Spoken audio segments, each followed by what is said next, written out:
I'm Brian. I'm Brent. And we're going to sort of tag team this, so we're going to sit down because it's easier than in a sort of enclosed space here trying to move back and forth from microphone to microphone. So I'm going to lead off with some history of Western's engagement with AshokaU and its interest in becoming a changemaker campus, and maybe even a little bit deeper into Western's history. Western is an unusual place. It's a public comprehensive institution that has embraced the liberal arts model in many ways. It came from a normal school. That all is not unusual. But it is sort of unusual, I think, in that where a lot of universities that I've heard about in the Changemaker Campus Network and associated with AshokaU more generally have a structure in search of a culture. We have at Western a culture in search of a structure. We are and have always considered ourselves to be a changemaker campus even before we got the designation yesterday morning, which is a very proud moment, but really for us a validation of what we do as a university. Our tagline, as you probably can't read, but it's up in the upper right corner of that slide, is Active Minds Changing Lives. And we live that as a campus.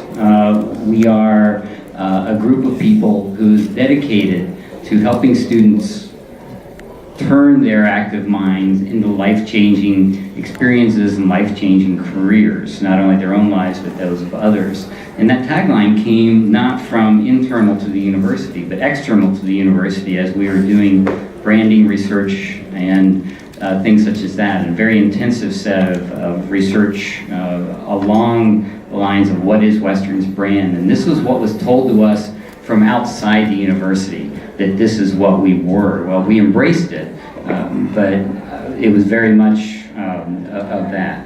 We're a very decentralized campus. We're a very departmentally strong campus. We have a strong dean model as well, and so from the provost office, we're about trying to facilitate things, and that's the way the university is as well. We very much believe in working on the ground and from the bottom up. Our connections that we make are strong, but they're mostly ad hoc. There's a lot of interaction between faculty and staff and students on Western's campus. We're 15,000 students, but we act like a small college, and so we get to know each other a lot. We get to work together a lot. We work across disciplinary silos pretty easily. Those connections wind up leading to interdisciplinary programs, interdisciplinary institutes, and centers that really drive a lot of the innovation on campus.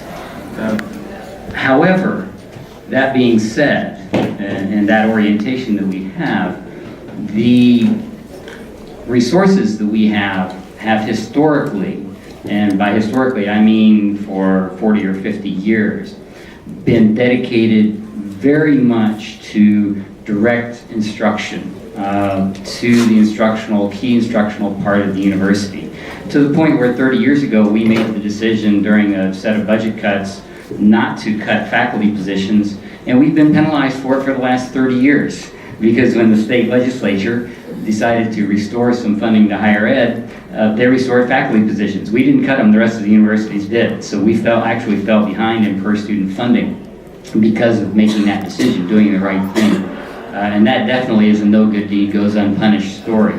We're trying to make that up at this point. The legislature is recognizing what they have in Western and doing that to some degree. So as we move forward with the Changemaker Campus process, the issue that we really saw was how to structure the initiative, how to structure the change-making activities at Western to take advantage of our strengths, to take advantage of the people, the connections, everything else that we have, and minimizing the weaknesses, the really inability or unwillingness to put money into a structural sort of thing that wasn't really focused on direct instruction, but around building capacity. How to bring system to the ad hoc efforts, how to bring communication and collaboration across campus without stifling Western spirit and without making the faculty a little antsy that the administration was doing something top-down, which is a definite problem at Western and, of course, at other campuses, too. And thereby create an initiative that was truly campus-wide based on the campus-wide orientation that Western has. Where we were in June 2013, a little over a year and a half ago, is we had a dedicated change team, very dedicated, getting together regularly from several divisions.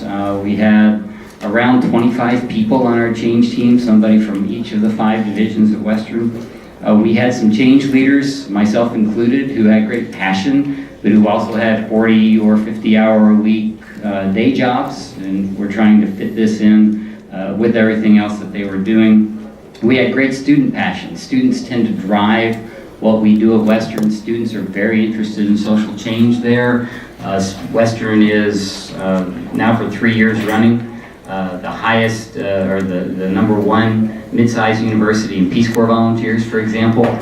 They've driven green initiatives on campus for many years, so they are very focused on that and work hard with us to try to get things accomplished. So we had that. What we needed were time for people, structure in many ways, and a process to move forward in terms of getting this stuff done that we wanted to get done. And with that, I'm going to turn it over to Brent, who was very helpful in getting a lot of those things in place for us. So thank you, and yes, this is my second year as provost, and some of these things that we're talking about here were things that both Brian and I worked on very quickly when I started in the position. But basically, what did we need to do? We needed to find essentially 3 dedicated people. We needed a faculty leader in social entrepreneurship. We needed staff with dedicated time for Ashoka-related issues and initiatives. And we needed an administrator to give visibility and help coordinate efforts. Most of these efforts being interdisciplinary in nature. So we had some thinking to do about how really to shape this. So here's what we did. We created 2 positions. One of the first things I did, and probably one of the best things that I will ever do as provost, was to bring Brian Burton in, who was at the time the Dean of the College of Business and Economics. I brought him in as Associate Vice President. We had not had that position in the past. We had to do some restructuring in the office to make that work financially, but I think you'll see in a minute why that was so important. Of course, the Associate Vice President works with me, I guess, in a certain sense. He reports to me. I think you can see that it's really a side-by-side enterprise. One of the things that I really wanted to do with that move was to give some interdisciplinary programs some visibility outside the collegiate structure. That can be a difficult thing to do because, as we know, campuses will tend to look at academically oriented programs that reside outside the collegiate structure with some skepticism. So we really did need to expend a little bit of political capital on this, but we needed to give, of course we're talking about social innovation and entrepreneurship here, we needed to give some administrative support to this particular initiative to get started. But at any rate, in an operational sense, this move allowed us to bring people together for regular meetings to talk about what our next steps were going to be. We were able to hire a named professorship in entrepreneurship. That individual has interest in social entrepreneurship. The person immediately became a change leader on campus. I should say that a good piece of that named professorship came to us through donated money, philanthropy. We needed to create an institute for entrepreneurship, one that, again, we centrally located within the Provost's office. This is an institute that provides university-wide curriculum. It is not tied specifically to a department or college specifically. We do not have an overall change-making institute. We see social entrepreneurship as one form of change making, but not the only form. I will say as an aside here that one of the challenges was, at least from my perspective in the beginning, unpacking the term change maker. There has been some conversation here at this meeting about that, but indeed we did have to maybe create a different vernacular and talk about change making as solution finding, problem solving, and not just changing, because there is, of course, a little bit of pushback on that particular notion sometimes. We changed a fourth position, and this is an important one. We gave one of our development officers the responsibility for interdisciplinary strategic initiatives and programs working with the Associate Vice President. This is important because on our campus, our major gift officers work with colleges. They are very busy. They are overly busy. We needed to find specific help for the foundation to support these interdisciplinary programs, because otherwise they don't bring in the money that we all know they can bring in. But that's a time-consuming effort. I was looking over there, just looking at the time. So what this has helped us do too is that this individual, from a fundraising point of view, from a connection point of view, from a stewardship point of view, can meet with me, can meet with the Associate Vice President and the Vice President for Advancement. And we can regularly strategize around how to continue to support this particular program that we're talking about right now. So again, it was a matter, as Brian said, of providing structure to a culture and ethos that already existed, and there are a few other functional items that needed to take place. But I think we're well on our way to establishing that at this point. Brian, I think it's your turn.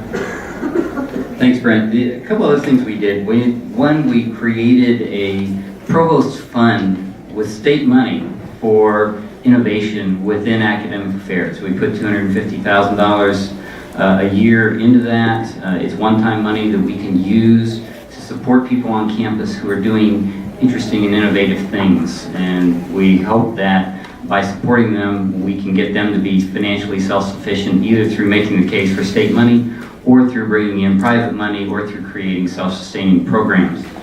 We also have a plan. We haven't implemented this plan yet, but we do have a plan for a provost-level advisory board. Of course, many centers have advisory boards, many colleges, some departments have advisory boards. We're looking to create, and the Board of Trustees and the foundation boards sometimes function as a president's advisory board. We want to create a provost-level advisory board that will be specifically focused on interdisciplinary initiatives and issues, because what we found is when we talk to potential donors and prospects, that's what excites them, because that's the world they live in, are things that cut across silos, things that cut across areas. And so they get excited about things such as this, and social entrepreneurship is one of those areas that we can and will fundraise for as part of that advisory board. The big thing we decided to do was create what we're calling a change maker network, the big thing in terms of how we operate internally. And that is essentially a self-organizing group of people on campus who are change makers, faculty, staff, students, not simply students involved in student government, although they will be there, but students who are in other aspects, clubs, or students who are interested in social innovation, social change. This network is really designed to share information, to bring people together periodically, to share information about what they're doing, to allow how they might be able to help other people in doing certain things, and to ask for help from members of the network. The network is composed of people from every division, lots of different departments on campus, particularly student affairs and academic affairs, but also business and financial affairs and the foundation and our university relations division as well. The process of the network is going to be very simple. We're going to have people do Pechakucha presentations on their programs and activities. We're going to go really fast so people can have a sense of what all is going on. Because although, as I said, there's a lot going on at Western, not everybody knows what's going on all over campus. So that's one thing. We're going to have a set of presentations. Then there's going to be time for small group discussion with interested people around the presentation topics. And then there's a chance to share issues and hear about how other people have dealt with those issues on our particular campus. And of course, that's really campus unique as to how you deal with issues. We'll also be creating a website to be able to share those presentations and to inform the whole campus about activities so they can participate at the same time. So that's where we are in terms of our development, in terms of putting together this network, in terms of putting together an advisory board, of creating some funding and creating people, including a dedicated change leader who helped us through the process of becoming a Changemaker campus, and without whose really full-time, I think it would have been very difficult for us to achieve Changemaker campus status as much as we do at Western in terms of social change and social innovation. So to start off with lessons, I'll turn it back to Brent. And I think the 2 minutes. The biggest lesson is that communication is the key. A campus of our size, with as much going on as we have, it was extremely important to me to find and facilitate the manner through which to get people talking to one another so that people know what's going on in the College of Business and Economics, in Humanities and Social Sciences and Engineering, etc. All of these change-making activities. And so everything that we did from the beginning until now, I would contend has to do with facilitating that communication. Without it, with the decentralized model that we have on campus, I think the acknowledgement of the import of the initiative would be lost. And the only thing I would add to that is that we're trying to offer support to people, offer support where it's needed, and it often is, to get out of the way and not offer support where it's not needed, which is, I think, just as important for a campus like ours that has so many people who are excited about doing things, and ensure that the campus knows of the strategic support that we will offer for their efforts, so they don't feel like they're out there by themselves, so they know that at the administration level, there are people who are willing and able to help them to do what they want to do. With that, I'll turn it back over to Jacqueline. Well, please join me in thanking our first panelist.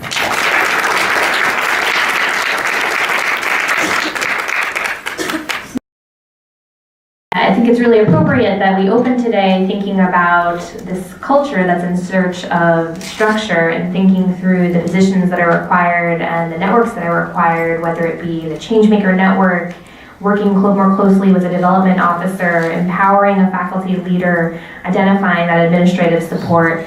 And at Hamilton College, they too have been thinking about how to best structure and work with their people, and we'll be discussing both the institutional strategies they've used, but also some of the boots on the ground techniques that they've used to engage faculty in particular. So guiding us through some of the lessons at Hamilton, we have Chris Williamson, who's the Associate Director of the Levitt Center, which is a public affairs center at Hamilton, and Julio Videras, who's the Director of that center and also a Professor of Economics. Thank you for joining us. Hello, I'm Julio. This is my colleague and friend, please.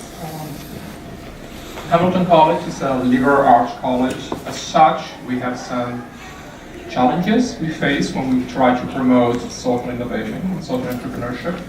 We also have some clear strengths, one of which is that Hamilton has a tradition of social justice and positive social change being a value of the institution. As such, it has been manifested through curricular programs and co-curricular programs.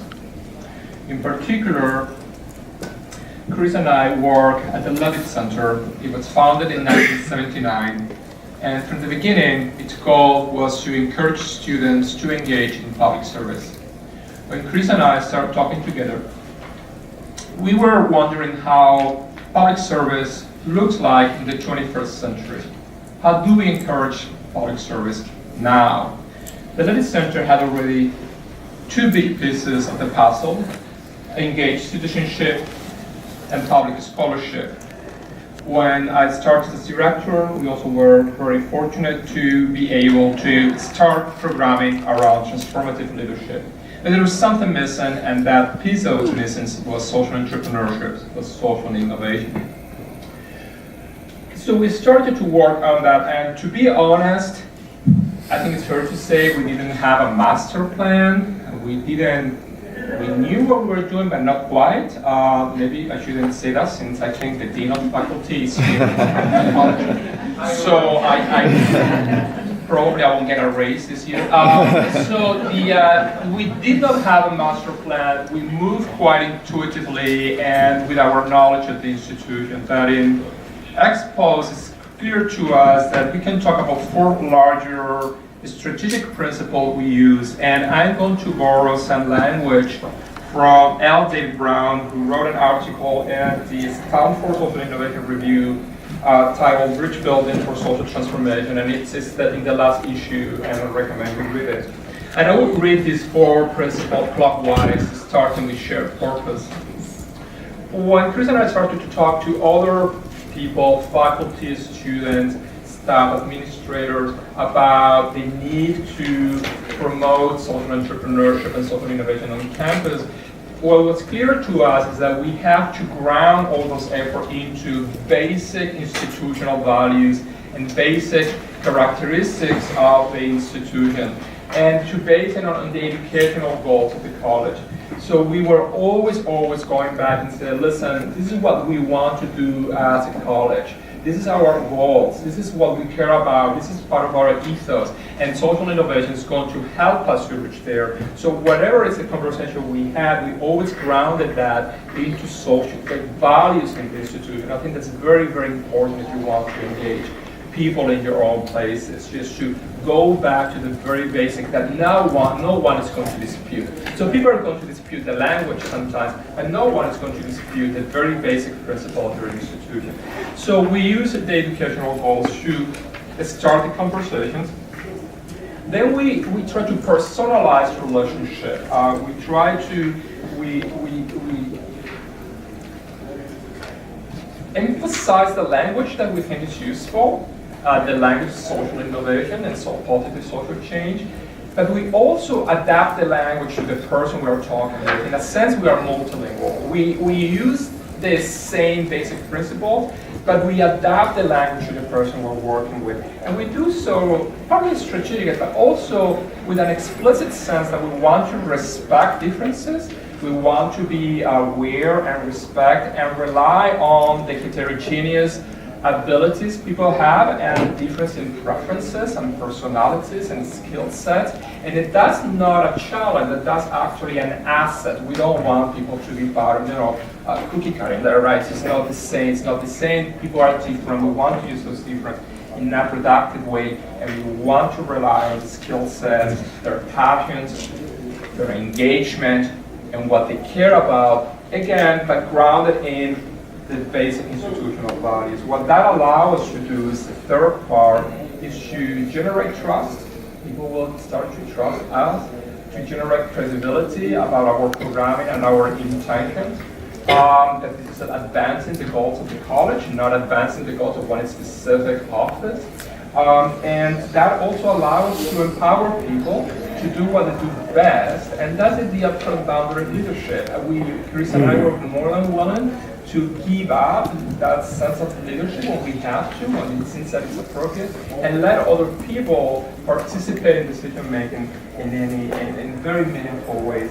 And what that has done is that this new approach to creating positive social change has been part now of the language and the narrative of the institution. So this new approach to what we think of public service and social justice is now part of the larger picture of the institution. And I think that then goes back to, well, now we have again this shared purpose, and we have some language to talk about this shared purpose. Let's keep talking about it. So I think of these 4 strategic principles, thinking clockwise, is this cycle that hopefully won't ever stop and will mutate and change and adapt to the circumstances in a way that is sustainable. And to talk more about the specific, really the important thing here is Good afternoon. We have talked at the exchange, I know, an awful lot about language and definitions. We'll talk a little bit more about it though, so you know how we've approached it. And Julio's already covered a lot of this. But like a lot of you here, we encountered confusion over the language. What's it mean? How's it different?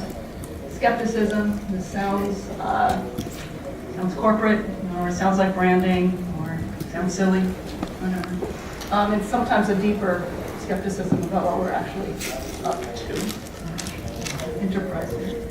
And then an uncertainty from some people who are on board and are kind of excited about what's going on, but they don't quite see how their class, their department, or their research can help us. So we've tackled this with 3 strategies.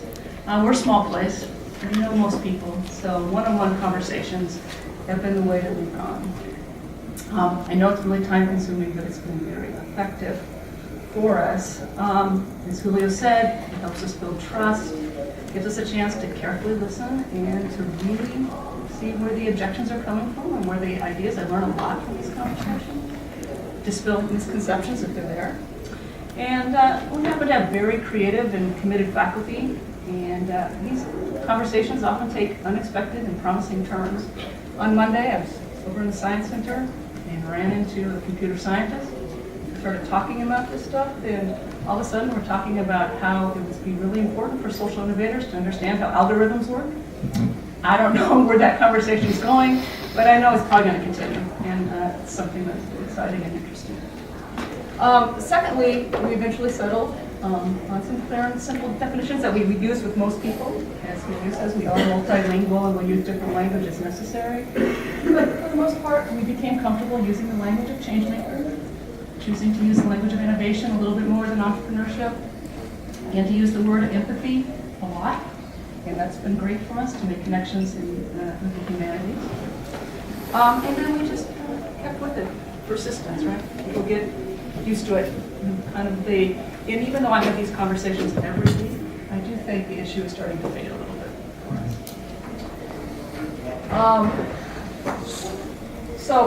And just before we leave the language, one of the things, like as Julio mentioned this week, I don't have to focus too much on language and definitions because what we're trying to do is really something that most people understand already. We're trying to help our students become more creative and empathetic and to develop a deep understanding of the issues they're trying to address. And it's really these characteristics or skill sets that we're asking our faculty to help us teach. So we focus on 3 things with our programs. First off, we don't try to ask our faculty to learn something completely new or to teach something that is really outside their skill set or comfort zone. So instead, we rely on their disciplinary and research expertise. And particularly helpful around assessment for our students. We do a lot of asking our students who have talked to particular faculty members, to our experts in development and in other areas. But there's a lot of areas in the liberal arts that are really very helpful here. Secondly, students are our secret weapon, really, when it comes to faculty engagement. Our faculty are very committed to our students, and if they think they can be helpful, they often spend a considerable amount of time with them. So we try to be very conscious of being careful about how we partner with students and faculty. So it's a meaningful and useful relationship. For example, we have a student who's from Nepal who's working on setting up a cooperative farm over there in a small village. Turns out we have an expert in that field in our econ department. It's been a great way for us to pull that faculty member in, and it's been really helpful to us. Third, our flagship program around faculty development is our course development grant program. This is relatively new, though we've done 2 rounds of funding now. These courses are across anybody and any discipline can teach them. They are focused on the theory and practice of social change through the lens of social innovation or transformational leadership within the context of the individual faculty members' discipline. So again, we're not asking them to do something they're not comfortable with necessarily. They're still an expert in this field, but we're asking them to integrate some important aspect of social innovation into their course There's two kinds of course development grants. One a small one to tweak an existing course, another one quite a bit larger that allows them to create a new course, and then we have incentives for them to continue teaching it with an additional grant. And it's been great that Dean of Faculty's office has been on board with this, encouraged us, and actually sends out the announcements for us, and is on the committee to teach. So that gives it, some important credibility. And by the way, the courses are exciting, and we have 162 seats filled this year with 8 courses. That's quite a lot for a school our size and for the program. And then finally, just some ideas for boots on the ground. I find the tactics of the community organizers very helpful. I'm not going to go through all of them, but it's a good mindset for us. We try to focus on what's working and scale that up. We really work very hard to engage others in a way so they can contribute in meaningful ways and feel real ownership. We're willing to give up some of that leadership and ownership, and try to connect people so they can support each other and share ideas. And then finally, I think the mindset of a community organizer may slightly shift us away from worrying about faculty politics or bureaucratic roles and responsibilities and power dynamics to simply engaging with others as partners and co-creators. And I've been pleasantly surprised by how many people have been open to engaging and creating new change-making opportunities.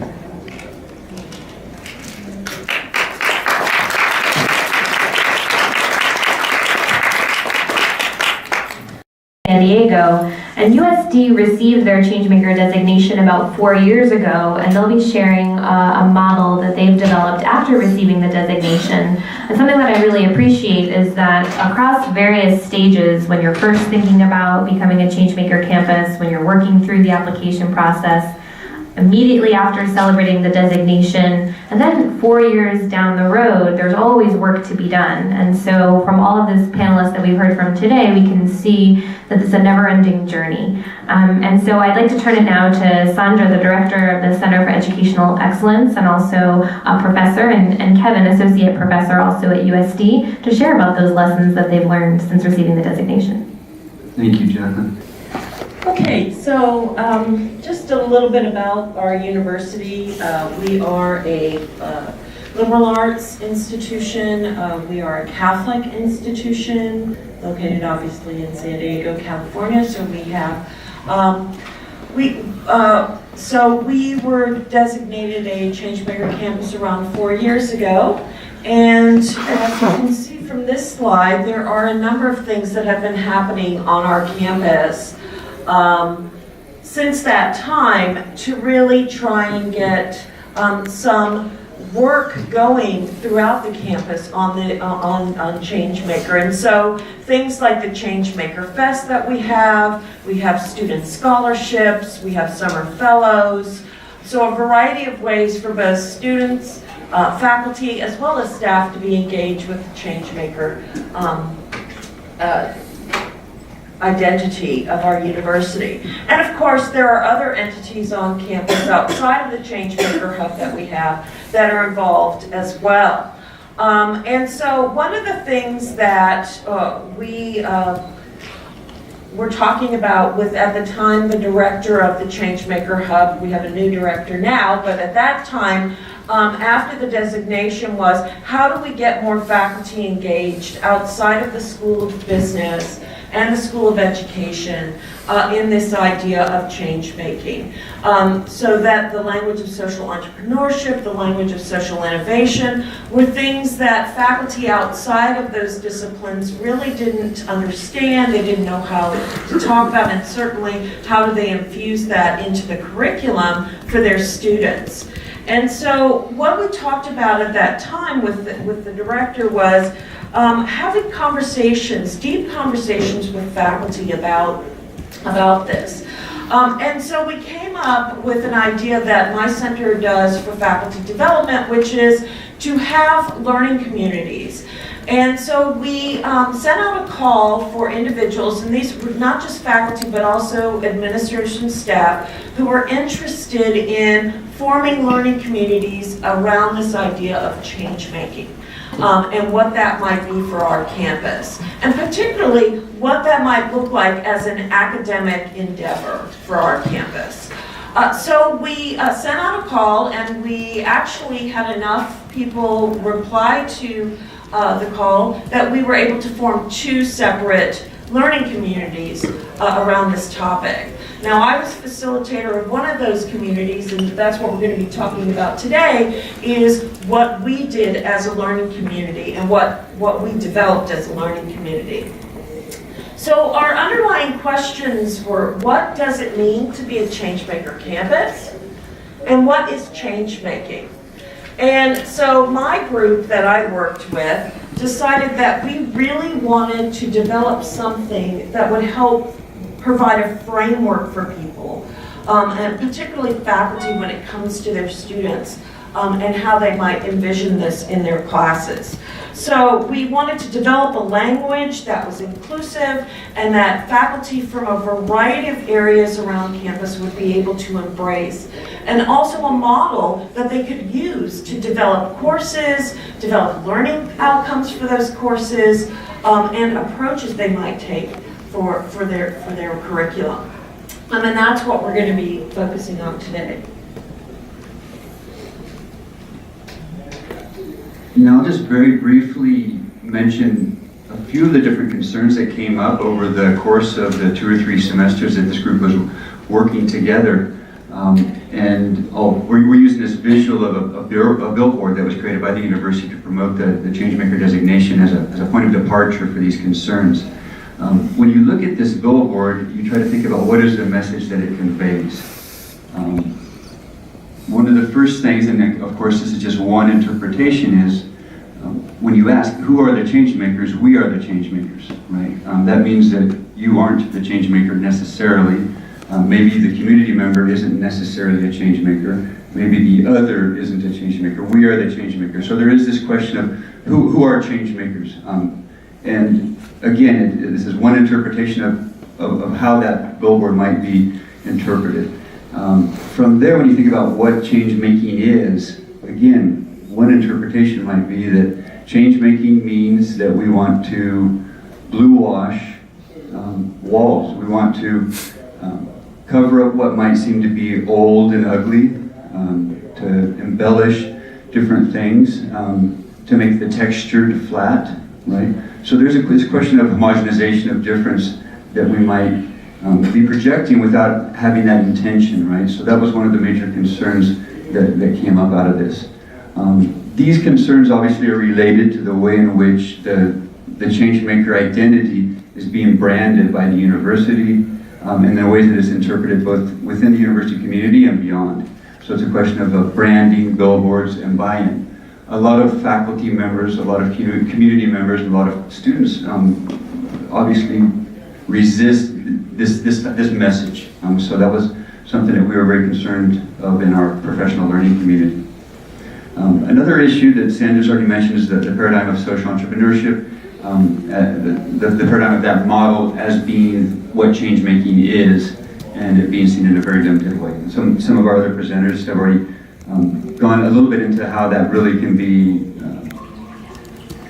explained in a way that's more inclusive, and it doesn't have to be understood just one way. And so that was another one of our main objectives, to kind of go beyond the idea that change making is only within this type of a paradigm that many faculty just cannot understand. And it's also important to recognize that one of a common mechanism that's used within the social entrepreneurship model is the creation of different types of contests where innovation is rewarded, right? So you have a contest where different projects are pitched, and then the best project is rewarded. So again, it's created and realized within a competitive model, and that might not be necessarily, again, the message that we want to convey. Finally, it's not just a question of branding, it's not just a question of message, but it's also a question of substance. It's a question of what are we doing in the community, how are we working, and when we think about coloniality, and we're not talking about a historical period clearly, but rather different ways and means of production. It's an epistemological approach to how we produce knowledge about others, and understand others. And so we don't want change making to convert into just another manifestation of historical tendencies such as salvation, spiritual salvation. We're going to save people, and then we're going to, from there, civilize them, and then from there we're going to modernize them, and then from there we're going to change them. So we want to avoid those very profound dangers that can very easily be attached to this type of activity when it's done in an uncritical way. So from there we developed a few basic premises that kind of guided our work from then on during the rest of our time together in this group. The first was to create a model that really did align with the intellectual endeavor that guides our university as far as our identity. What type of an institution are we? So it had to be based on independent thinking, on critical thinking, and it had to be seen as an intellectual endeavor. Also, as Sandra just mentioned, we wanted a model that could be applied to any type of activity that was considered a change-making activity, and we did the idea of the interactive activity, which is to try to get a lot of different change-making activities and think, well, how could this model apply to what all of us do? And it has to be a very adaptable model, and it's in no ways rigid. The model had to provide a very critical and self-reflective approach to social change, and we were very aware of the dangers of coloniality. We wanted to avoid reductionism. Oftentimes, we're looking for the simple, right? We want to come up with a simple solution that can be implemented very easily and reproduced across many different places. And so, in doing so, oftentimes we might end up reducing the complexity of the reality and the interconnectedness. And so we really wanted to strive to get people thinking about drilling deeper, about trying to establish those connections. And then finally, we wanted a model that would very easily, or could very easily be adapted to engage with other epistemologies, other worldviews, other ways of thinking. So this is what we came up with. And unfortunately, because we can only work in certain dimensions, this is actually a three-dimensional model. So the spiral actually you can stretch out the spiral so that all of these elements are working throughout the spiral at different levels. So if you can try and envision that. And we'll briefly go over each of these elements because we don't have enough time to go in depth in the model. But the model has a number of components to it. That is, in the center, we have the leaves of change, which I'll talk about in a minute. We have the essential capacities. We have the different levels from the personal to the global. And we have the spiral, which is the developmental approach. And one of the things we really wanted to include in this model was flexibility, but also the fact that these things happen at different stages of people's lives, in our students' lives, in our faculty's lives, and that people are prepared to do different things and have the skills and abilities and awareness to do different things at different times. And so we wanted the model to show that as well, and that's why it's a three-dimensional kind of thing. So starting with the leaves of change, these actually were developed during another workshop that was held shortly after USD was designated as a Changemaker campus. There was a very large group of individuals across campus, students, faculty, staff, administrators, who got together to really try and conceptualize some things about this Changemaker and what it's going to mean at USD. And one of the things that came out of that workshop were these leaves of change. And they were seen as essential elements for change making to be lived and valued experience. And these include reflection, community, practice, learning, interdependence, and synthesis. And so one of the things that our group did, because what came out of this workshop were these leaves and identification of these leaves, but no real definitions of what they meant. So our group worked on defining these various leaves and how they might work in the model. So that was one of the things that we did. And again, we don't have time to go over all the definitions, but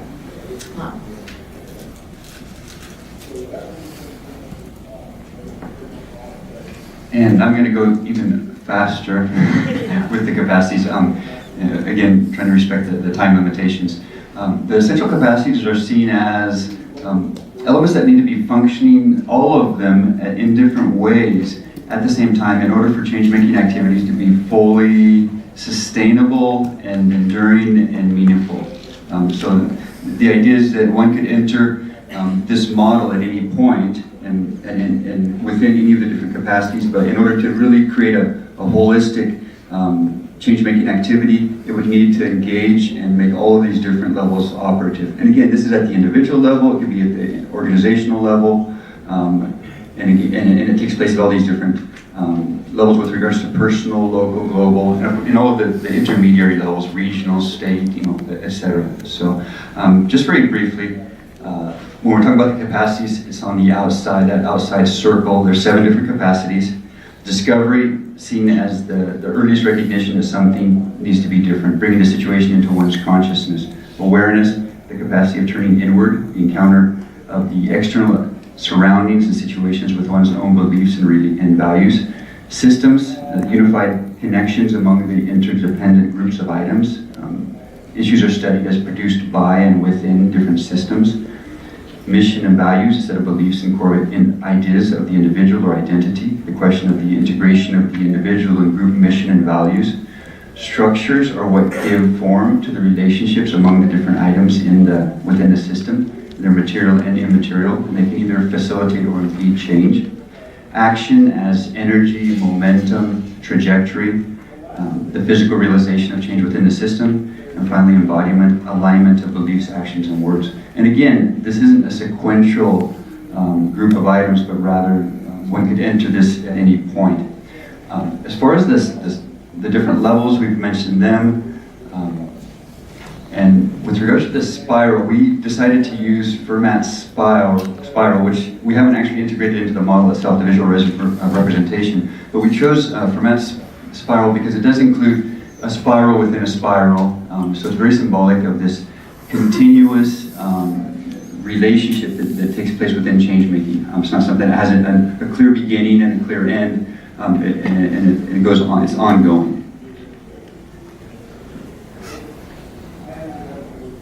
So to give you some examples of how you might implement this in either your curriculum or co-curricular activities, we put some examples of learning outcomes that align with the different capacities. And the same can be done with beliefs of change and so on. And so if, for example, you want to look at the growth of your students with regard to their own personal reflection of themselves and what they want to accomplish and what their values are, you might ask them to write a personal mission statement their freshman year. And then when they graduate, have them reflect on that personal mission and see how it may have changed and why it may have changed. So be able to articulate a personal mission statement. But you can see there's a variety of different types of learning outcomes that can be developed around these ideas that are part of the model. And just, again, to finish up here, one last thing with regards to the learning outcomes. We really just wanted to bridge the gap between the model itself as something that's very general, very abstract, and the ways that it can be implemented in many different contexts, one of which, and most important, which being student learning. But the model could also be applied to any type of an organization. It can be applied at the individual level, and it can be adapted, and different parts of it can be used. And so here are the members that were part of our learning community. As you can see, they came from a variety of different parts of campus. We also had someone who was part of the Peace and Justice, but he left after a year. We worked on this for about 2 years together, meeting regularly and really hashing out all this and having debates and discussions.